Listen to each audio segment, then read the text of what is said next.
En la inmediata posguerra nos encontramos con la difusión de tres tipos de novelas. Por un lado, la novela conformista, dada en los primeros años 40, donde se publican las novelas que no ofrecen gran interés temático ni innovaciones formales. Estamos pensando en novelas de ideología falangista, costumbristas y de humor. Por otra parte, nos encontramos con las novelas del exilio.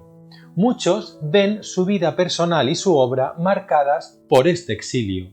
Entonces, estas obras giran en torno a dos experiencias personales. Por una parte, la evocación autobiográfica de España de preguerra y por otra, la novelización de los episodios de la Guerra Civil. Estamos hablando de autores destacados como Ramón J. Sender, Max Aub y Francisco Ayala, que cultivan esta novela de exilio. Y finalmente nos encontramos con las novelas existenciales o tremendismo.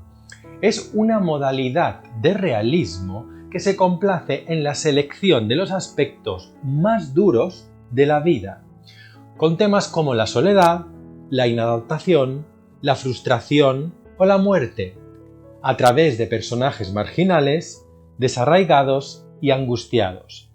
Tres títulos expresan esa angustia existencial.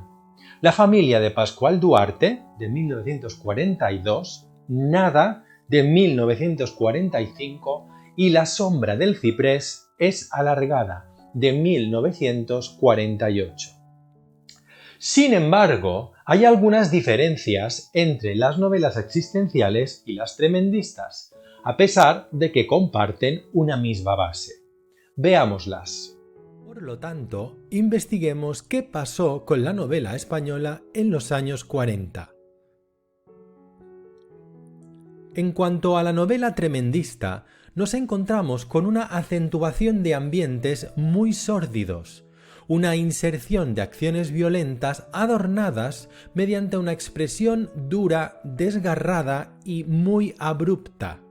Por lo tanto, los argumentos de estas novelas serán muy truculentos.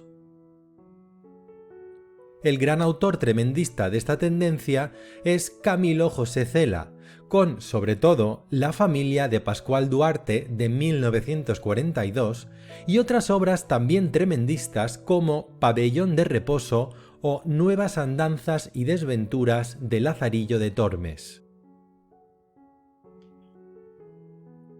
La novela existencial de estos años plantea unos temas basados en la incertidumbre sobre la existencia y el destino humano, una ausencia de comunicación y una actitud nihilista porque piensan que todo concluye en la nada.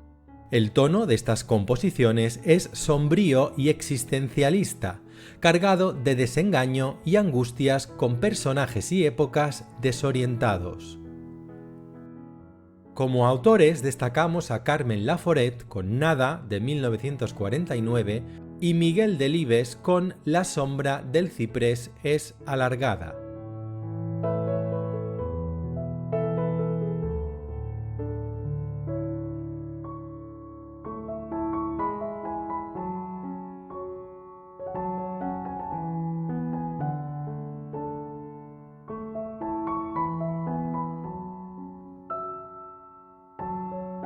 Para muchos, La colmena de Cela, publicada en 1951, es un precedente de la novela social.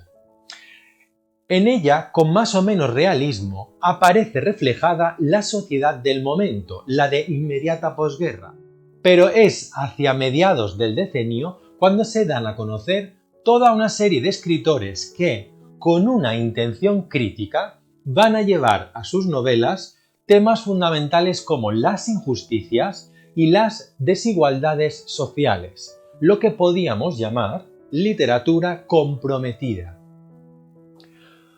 Como técnica narrativa se recurre al objetivismo o behaviorismo. El narrador desaparece, se limita a unas escasas informaciones referentes a lo que una cámara fotográfica podía registrar. No hay introspección ni pensamiento de los personajes y todo el relato se basa en el diálogo de estos personajes. a menudo cargado o rodeado de un lenguaje cercano al coloquial. Se distinguen dos tendencias.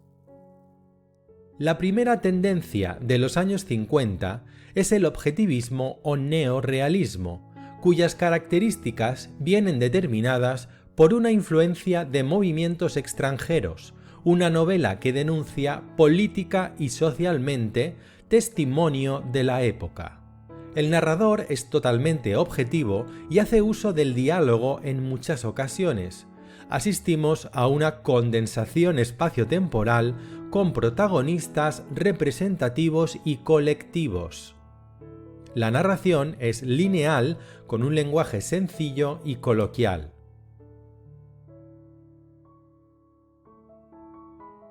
Los temas denunciarían la sociedad de la época, con sus injusticias, desigualdades, y también estarían inspirados en el mundo rural y en la vida urbana.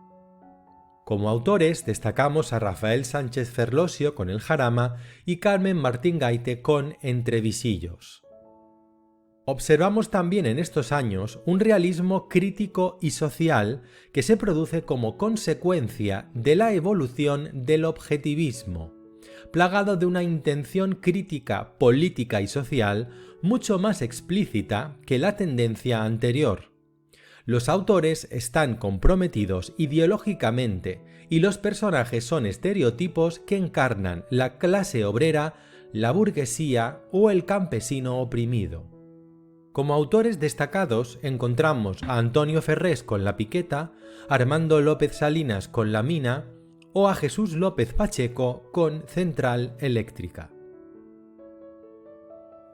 Por lo tanto, los temas capitales de estos novelistas son la infructuosidad, la soledad social y la guerra como recuerdo sus consecuencias. Los protagonistas viven su soledad no de un modo individual, sino social. Barrios, círculos, grupos, es una soledad engendrada por la desconexión entre ricos y pobres, trabajo y capital, campo y ciudad, pueblo y estado. La razón última de esa soledad está en la división de los españoles, recrudecida por la guerra.